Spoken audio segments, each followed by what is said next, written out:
Okay, last લેક્ચરની અંદર આપણે જોયું હતું કે GM એટલે આપણે કહ્યું કે જીનેટિકલી મોડિફાઈ જે વનસ્પતિ છે તેનો ઉપયોગ. તો યાદ રાખજો કે એક્ઝામની અંદર યાદ રાખજો કે આપણને આ ક્વેશ્ચન એઝ અ બોર્ડમાં બી 2 માર્ક્સમાં પૂછી શકાય, અથવા તો આપણને આની અંદર 5 થી 6 પોઈન્ટ આવેલા છે તો એને અકોર્ડિંગ ટુ બી આપણને MCQ વાઇઝ પણ આ ક્વેશ્ચન પૂછી શકાય.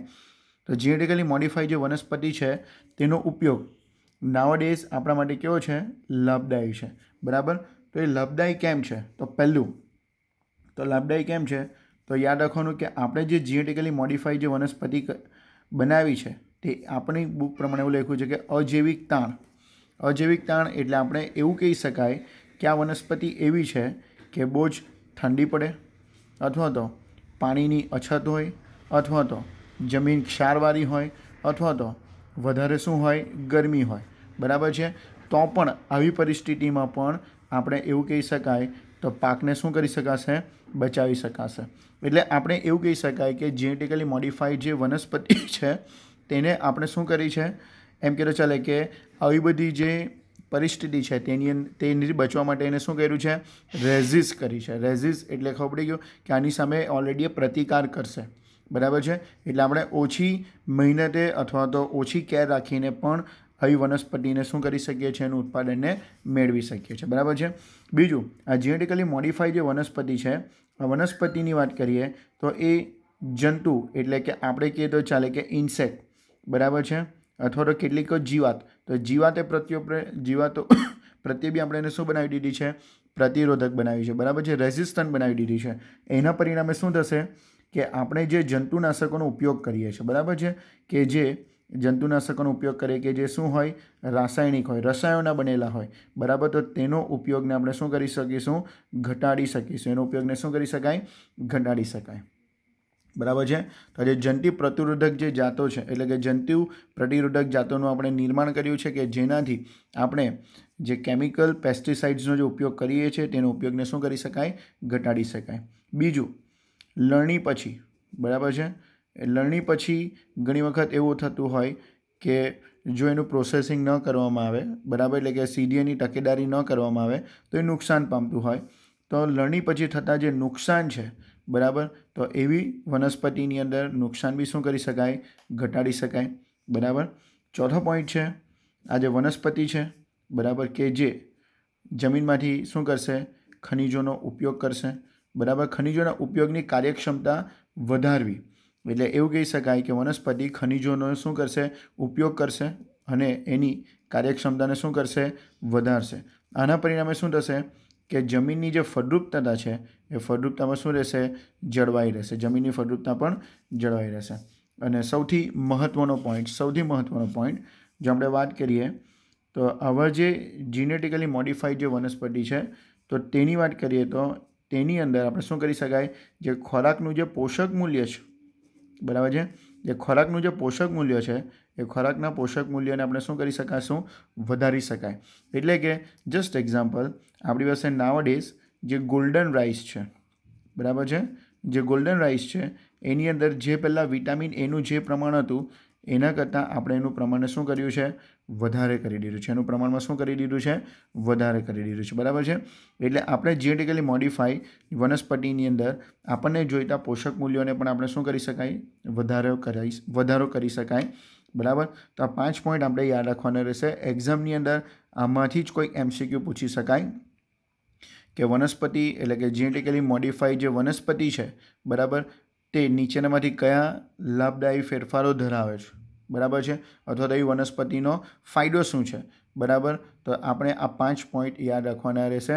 બરાબર છે. ઇવન એક્ઝામની અંદર 2 માર્ક્સની અંદર પણ આ ક્વેશ્ચન પૂછી શકાય. બરાબર છે.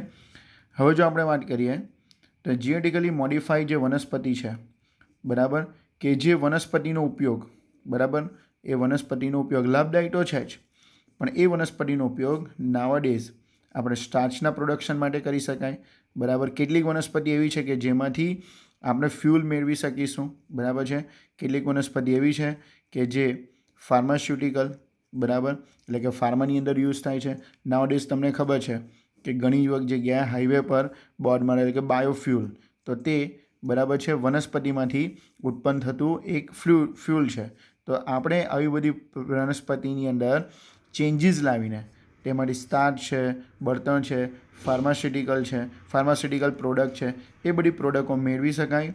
બરાબર, એટલે કે આ બધી પ્રોડક્ટોના પૂરા પાડવા માટેના સંયોજનો પૂરા પાડવા માટે જેનેટિકલી મોડિફાઈ વનસ્પતિનો ઉપયોગ કરવામાં આવશે. બરાબર છે.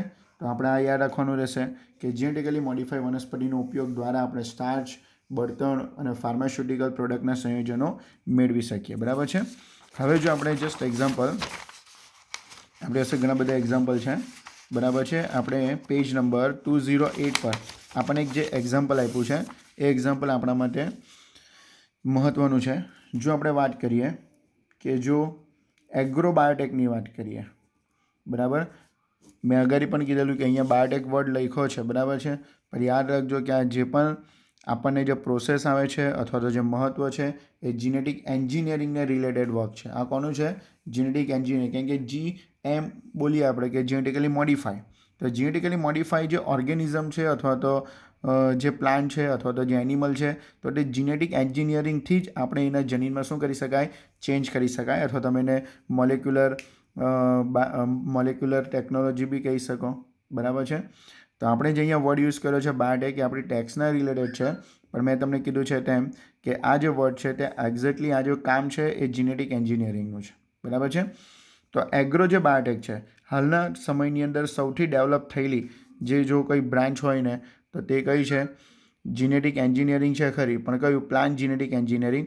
નાઉડેઝ આપણે માર્કેટમાં બી જોતા હશો કે દર વર્ષે આપણને ડિફરન્ટ ટાઈપના ફ્રૂટ અને કેટલાક ડિફરન્ટ ટાઈપના વેજીટેબલ્સ જોવા મળે છે. તો એક્ઝેક્ટલી આપણે જે ટ્રેડિશનલ વેજીટેબલ્સ છે કે જે ઓલરેડી વર્ષોથી જે ઉત્પન્ન થતા છે, તો તેની અંદર એના કલર છે, એનું શેપ છે, બરાબર છે, અથવા તો એની અંદર કંઈક જોવા મળતું ટેસ્ટ છે, તો તેમાં આપણે નાવડેઝ એને શું કરીએ છીએ?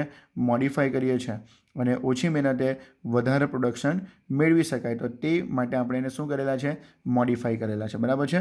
તો આ જે એગ્રો બાયોટેક એટલે કે આપણે કહીએ ને કે કૃષિ બાયોટેકનોલોજીના કેટલાક પ્રયોજનની વાત કરીએ, એપ્લિકેશન, તો તેના દ્વારા આપણે પહેલું જ એક સૌથી મહત્ત્વનું જીવાત પ્રતિકારક વનસ્પતિ, બરાબર, બનાવી છે. જીવાત પ્રતિકારક વનસ્પતિ બનાવી છે કે જેનાથી આપણે જંતુનાશકોનો ઉપયોગને શું કરી દીધું છે? ઘટાડી દીધું છે. બરાબર. જંતુનાશકોનો ઉપયોગ જો ઘટાડીશું, બરાબર, તો આપણા પર્યાવરણ માટે ખૂબ જ કેવું છે? મહત્ત્વનું છે. બરાબર. એનું આપણી પાસે એક બેસ્ટ એક્ઝામ્પલ છે. બરાબર. યાદ રાખજો કે આપણે એ જે એક્ઝામ્પલની વાત કરીશું એ છે BT20. બરાબર. BT20 એટલે કે વેસ એટલે કે પોઈઝન અથવા તો ઝેર કહી શકો, કે જે આપણને, બરાબર, બેસિલસ, બરાબર, બેસિલસ થ્રુઇન્જેસિસ, બરાબર છે, આ એક બેક્ટેરિયાનું નામ છે. આ એક બેક્ટેરિયાનું નામ છે. બરાબર. બેસિલસ થ્રુઇન્જેસિસ આ એક બેક્ટેરિયા છે અને આ જે BT20 જે છે એ બેસિલસ થ્રુઇન્જેસિસ બેક્ટેરિયામાંથી શું થાય છે? ઉત્પન્ન થાય છે. બરાબર છે. હવે એક્ઝામ્પલમાં શું કહેવાનું છે તે તમે સમજી ગયા હશે કોન્સેપ્ટ. બરાબર. BT, બરાબર, એટલે કે બેસિલસ થ્રુઇન્જેસિસ. નાઉડેઝ આપણે આ 20નો યુઝ, બરાબર, શામાં કરીએ છીએ ખબર છે તમને? BT કોટનની અંદર કરીએ છીએ. કોટન એટલે તમને થઈ ગયો હશે કે આ તો કપાસ છે, અને BT એટલે એ પણ ખબર પડી ગયો હશે બેસિલસ થ્રુઇન્જેસિસ બેક્ટેરિયા છે.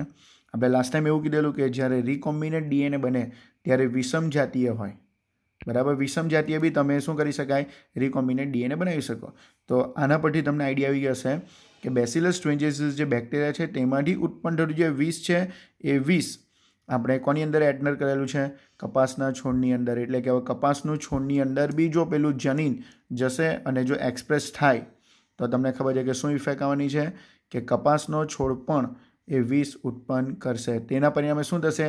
કે કેટલીક વિશિષ્ટ પ્રકારની ઈયળો કે જે BT કોટન એટલે કે આપણે જે કપાસના છોડને નુકસાન પહોંચાડે છે, તો તે શું થશે? નાશ પામી જશે. એટલે આપણે ઇનડાયરેક્ટલી સમજી ગયા કે તેના પણ આપણને ઇન્સેક્ટિસાઇડ્સ નાખવાની જરૂર પડશે નહીં. તો આ એક્ઝામ્પલનો કોન્સેપ્ટ આ છે. પણ આની અંદર ઘણા બધા MCQ બી આપેલા છે કે એ MCQને આપણે જોઈએ. બરાબર છે. આગળ જઈએ તો હવે આ જે BT20કારક જે જનીન છે, બરાબર, કેવું જનીન છે? જે BT20કારક જે જનીન છે તે, બરાબર, બેક્ટેરિયામાં એની શું કરવામાં આવશે? પ્રતિકૃતિઓ આપણે શું કરવાની છે? તૈયાર. એટલે આપણે પેલો ક્લોન કરવાનો અથવા તો એનો જે ટુકડો છે, વિષકારક જનીનનો ટુકડો છે, તેને શું કરવાનું છે? મલ્ટીપ્લાય કરવાનું છે. એને શું કરવાનું છે? મલ્ટીપ્લાય કરવાનું છે. અને ત્યાર પછી કોન્સેપ્ટ પ્રમાણે આપણને ખબર છે કે એને વનસ્પતિની અંદર શું કરવાનું છે? પ્રદર્શિત, એટલે કે વનસ્પતિની અંદર આ જે જનીનનો જે ટુકડો છે એ શું થશે? એક્સપ્રેસ થશે. એક્સપ્રેસ એટલે અભિવ્યક્ત થશે. બરાબર છે. બીટી જે વિષકારક જે જનીન છે, બરાબર છે, જનીન એટલે આપણને ખબર કે ડીએનએ નાનો ટુકડો, એક સિક્વન્સ છે, એક ચોક્કસ ડીએનએની શું છે? સિક્વન્સ છે. એ સિક્વન્સને આપણે રિકોમ્બિનેટ ડીએનએ દ્વારા વનસ્પતિના જનીન સાથે આપણે શું કરી દઈશું? તો ડીએનએ સાથે એને જોડી દઈએ અને એ વનસ્પતિની અંદર પ્રદર્શિત થાય તો આપણને ખબર છે કે વનસ્પતિની અંદર હવે આપણે એવું કહી શકાય કે જંતુનાશકની જરૂરિયાત રહેતી નથી. સમજ પડી ગયું? એટલે વનસ્પતિની અંદર જંતુનાશકની જરૂરિયાત રહેશે નહીં. તો આટલું ક્લિયર થઈ ગયું આપણને. બરાબર.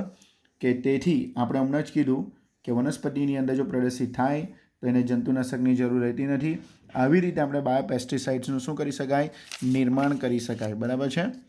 તો આવી પદ્ધતિથી આપણે બાયોપેસ્ટિસાઇડ્સનું શું કરી શકાશે? નિર્માણ કરી શકાશે. એના જો એક્ઝામ્પલની વાત કરીએ તો એનું બેસ્ટ અને એકદમ એમ કે ચાલે વેલ નોન એક્ઝામ્પલ છે બીટી કોટન. અને ત્યાર પછી બરાબર છે બીટી મકાઈ પણ આવી ગયા છે. બરાબર છે. બરાબર. ત્યાર પછી બીટી મકાઈ, ટામેટાં અને શું આવી ગયા છે? સોયાબીન પણ આ જ રીતે જ ઉત્પન્ન કરવામાં આવ્યા છે. બરાબર છે. ચાલો હવે આપણે જે બીટી કોટન છે તેનું એક્ઝામ્પલ જોઈશું. બરાબર. એક્ઝામની અંદર પણ યાદ રાખજો કે આ એક્ઝામ્પલ બરાબર તમને ટૂંકનો સ્વરૂપે પૂછી શકાય. બરાબર. તો તમારે લખવાનું રહેશે. જો આપણે વાત કરીશું બીટી કોટન. બરાબર છે. એક્ઝામ્પલ છે પણ આને બી આપણે શોર્ટ નોટની અંદર પૂછી શકાય. જો બીટી કોટનની વાત કરીએ તો યાદ રાખજો કે બીટીનો તો મતલબ મેં તમને કીધો છે બેસિલસ થ્રુએન્જેસિસ. બરાબર છે. બીટીનો મતલબ શું છે? બેસિલસ થ્રુએન્જેસિસ. બરાબર. તો યાદ રાખજો કે બેસિલસ થ્રુએન્જેસિસ બેક્ટેરિયાની કેટલીક જાતો એવી છે, બેસિલસ થ્રુએન્જેસિસ બેક્ટેરિયાની કેટલીક જાતો એવી છે કે જે આપણે એવું કહીએ તો ચાલે કે જે વિશિષ્ટ પ્રકારના પ્રોટીનનું શું કરશે? વિશિષ્ટ પ્રકારના પ્રોટીનનું શું કરશે? નિર્માણ કરશે. બરાબર. અને આ વિશિષ્ટ પ્રકારનું જે પ્રોટીન છે તે ચોક્કસ કીટકો પર જ અસર કરશે. આ વિશિષ્ટ પ્રકારનું જે પ્રોટીન છે એ ચોક્કસ કીટકો પર અસર કરે. અને આ આપણો એક પહેલો MCQ આવી ગયો કે કઈ વિશિષ્ટ કીટકો. બરાબર. તો તમે કહી શકો કે એવી વિશિષ્ટ કીટકો જેવી કે લેપિડોપ્ટેરા. બરાબર. એવી વિશિષ્ટ કીટકો કે જેમાં કોનો સમાવેશ થશે? લેપિડોપ્ટેરા. બરાબર. કે જેમાં આપણને કીધું છે કે તમાકુની કલિકા કીટકો. બરાબર. અને એક બીજું નામ આપ્યું છે સૈનિક કીટકો. આ બધા કીટકોના નામ છે કે જેનો સમાવેશ લેપિડોપ્ટેરામાં થશે. તે જ રીતે બીજું જે છે કોલિયોપ્ટેરા. એક લેપિડોપ્ટેરા છે, બીજું છે કોલિયોપ્ટેરા. બરાબર. કોલિયોપ્ટેરાની અંદર ભૃંગ કીટકોનો સમાવેશ થશે. બરાબર. અને જે ત્રીજું જે છે કે જેના પર આ વિશિષ્ટ પ્રકારનું પ્રોટીન અસર કરશે અને તે છે ડિપ્ટેરન. બરાબર. ડિપ્ટેરન કે જેમાં આવશે માખીઓ અને કોનો સમાવેશ થશે? મચ્છરનો સમાવેશ થશે. બરાબર છે. એટલે આપણે હવે તમને ખબર પડી ગયું કે કયો MCQ પૂછી શકાય. તો બેસિલસ થ્રુએન્જેસિસ એની બેક્ટેરિયાની કેટલીક જાતો એક વિશિષ્ટ પ્રકારના પ્રોટીનનું નિર્માણ કરશે અને આ વિશિષ્ટ પ્રકારનું પ્રોટીન એ ચોક્કસ કીટકો, જસ્ટ એક્ઝામ્પલ લેપિડોપ્ટેરા, કોલિયોપ્ટેરા અને ડિપ્ટેરન. બરાબર છે. તેના પર જ શું કરશે? અસર કરશે. અને એમ કહેતો ચાલે કે તેને એ શું કરી શકે? મારી નાખે છે. એને શું કરશે? મારી નાખશે. બરાબર છે. તો ક્લિયર થઈ ગયું. તો આ તમારે લેપિડોપ્ટેરા, કોલિયોપ્ટેરા અને ડિપ્ટેરન તમારે યાદ રાખવાના રહેશે અને તેની અંદર કયા પ્રકારના ઇન્સેક્ટ એટલે કીટકોનો સમાવેશ થાય એ પણ યાદ રાખવાનું રહેશે. હવે આપણે એક સ્ટેપ આગળ જઈએ તો હવે આપણે બેસિલસ થ્રુએન્જેસિસ આખું લખતા નથી, બીટી કોટન લખીશું. તો આ જે બીટી કોટન જે છે, બરાબર છે, આ બીટી કોટન એ બીટી કોટન નહીં, બેસિલસ થ્રુએન્જેસિસ. તો એ પોતાની વૃદ્ધિની કોઈ એક ચોક્કસ અવસ્થાની અંદર, પોતાના વૃદ્ધિની એક ચોક્કસ અવસ્થામાં, બરાબર છે, ચોક્કસ અવસ્થામાં એ કેટલાક પ્રોટીનના સ્ફટિકોનું નિર્માણ કરશે. એ કેટલાક ચોક્કસ પ્રોટીનના સ્ફટિકોનું નિર્માણ કરશે. તો એ પોતાની વૃદ્ધિ દરમિયાન ચોક્કસ પ્રકારની, એટલે પોતાની જે વૃદ્ધિ દરમિયાન એની જે સ્ટેજ હશે, ગ્રોથના જે સ્ટેજ છે, એના ચોક્કસ સ્ટેજની અંદર પ્રોટીનના સ્ફટિકોને શું કરશે? ઉત્પન્ન કરશે. એટલે કે વિશિષ્ટ પ્રકારના ક્રિસ્ટલનું નિર્માણ કરશે. આ સ્ફટિકોમાં વિષકારક અથવા તો વિષકારી કીટનાશક પ્રોટીન હોય છે. આ જે પ્રોટીન જે સ્ફટિકો છે, ક્રિસ્ટલ, જે ક્રિસ્ટલ ફોર્મમાં છે, એની અંદર આપણે એવું કહીએ તો ચાલે કે સ્ફટિકોની અંદર વિષકારકો, બરાબર છે, સ્ફટિકોની અંદર વિષકારી કીટનાશક, એટલે આપણે જે આગળ પેલા 3 જોયા તે લેપિડોપ્ટેરા, કોલિયોપ્ટેરા અને ડિપ્ટેરા, તો તેવા કીટકનાશક શું હશે? પ્રોટીન આવેલા હોય છે. બરાબર છે. આપણને એવા બી ક્વેશ્ચન થાય કે જો બીજી કીટકને મારી શકતું હોય તો બેસિલસ ટ્યુન્જિસિસને કેમ મારે નહીં? પણ યાદ રાખજો કે આ બીટી વિષકારક જે પ્રોટીન છે એ પ્રાકૃતિક રીતે કેવું છે? નિષ્ક્રિય પ્રોડક્સિન છે. તો યાદ રાખજો કે આ જે પ્રોટીન સ્ફટિકો જે છે એ શું છે? તો યાદ રાખજો કે નેચરલી અથવા તો તમે કહી શકાય કે પ્રાકૃતિક રીતે, બરાબર, એ ઇનએક્ટિવ છે. પ્રાકૃતિક રીતે એ ઇનએક્ટિવ એટલે કે નિષ્ક્રિય શું છે? પ્રોડક્સિન છે. બરાબર છે. તો આ યાદ રાખવાનું રહેશે. બરાબર. આ એનું કારણ છે કે એ બેસિલસ ટ્યુન્જિસિસ જે ઉત્પન્ન કરે છે તો એ એને કેમ મારતું નથી? તો યાદ રાખજો કે એને કેમ મારતું નથી? તો એનું રીઝન એ છે કે પ્રાકૃતિક રીતે કેવું છે? નિષ્ક્રિય પ્રોડક્સિન છે. બરાબર. હજુ એટલે નિષ્ક્રિય છે, તો એને પણ કોઈ ચોક્કસ અવસ્થામાં જશે તો એ પણ શું થઈ જાય? સક્રિય બને. બરાબર છે. હવે આ તો નિષ્ક્રિય સ્વરૂપમાં છે. આ જે કીટકો દ્વારા ઉત્પન્ન થયેલું જે કીટકનાશક જે પ્રોટીન છે તો કેવું છે?